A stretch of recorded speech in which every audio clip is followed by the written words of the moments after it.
nga ng Metro Manila Film Festival, silipin po natin ang live mula sa Ortigas.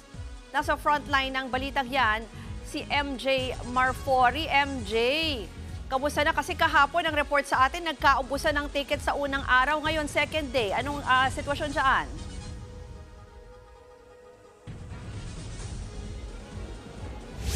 Yes, Ruth. It's a kapatid afternoon nga dito sa Ortigas dahil in a bit magsisimula na nga ang block screening ng ating MVP group ng Media Quest para sa ating mga kapatid dito para sa The Kingdom, isa po sa pinakatinatangkilik ngayong Metro Manila Film Festival on its 50th year. Ang pinakabongga pa nga rito, talaga naman trending ito kahapon with more than 21,000 tweets or mga usap-usapan sa X pa lang yan, na isang social media platform pa lang yan. Pero pagdating sa mga heavy gut na movie reviews, ang ganda rin ng feedback sa The Kingdom, lalo na first full-length drama ito ni Bossing Vic Soto. Nagkalat na rin ang mga meme ni Ruby Ruiz online. Tingnan nyo yan, diba? Dahil sa kanyang pagganap dito sa The Kingdom na isang babaylan.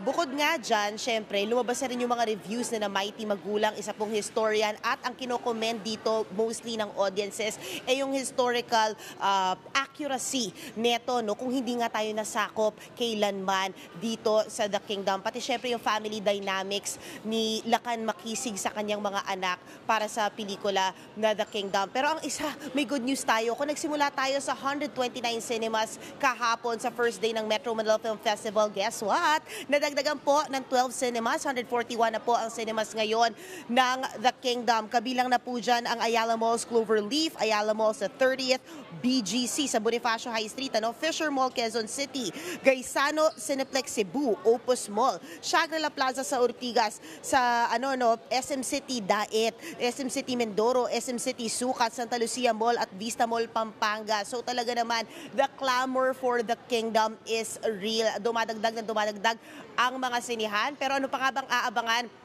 Simula bukas, meron tayong mga stars kagaya na Papa P, Piolo Pascual, Cedric Juan na mag-iikot sa mga sinihan. So ang tabayanan nila kung saang mga cinema yan, ipopost natin yan sa socials ng News 5 syempre, at ng Media Quest, MQuest Ventures, and all social media platforms at ng mga kapatid platforms natin. Bukas din po, December 27, gabi ng parangal. Diba? Usually dyan, Ruth, inaabangan natin the tides will turn, pero mukhang maganda pa rin ang tide ng The Kingdom dahil bukod sa blockbuster siya, maganda rin siya. Diba? Maganda nga yung feedback tungkol rito. So inaasahan natin yan syempre para sa gabi na parangal bukas na magaganap sa Parañaque.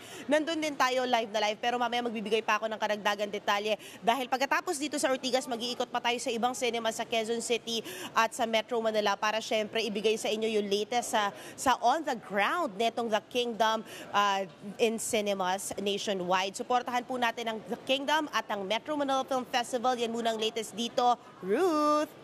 Yan po ang Express Report ni MJ Marfori. Mga kapatid, ako po si Ruth Cabal. Maging maalam at may pakialam sa mga may init at rumaratsadang balita sa Frontline Express. Para maging updated sa balitaan, mag-subscribe lang sa social media pages ng News 5.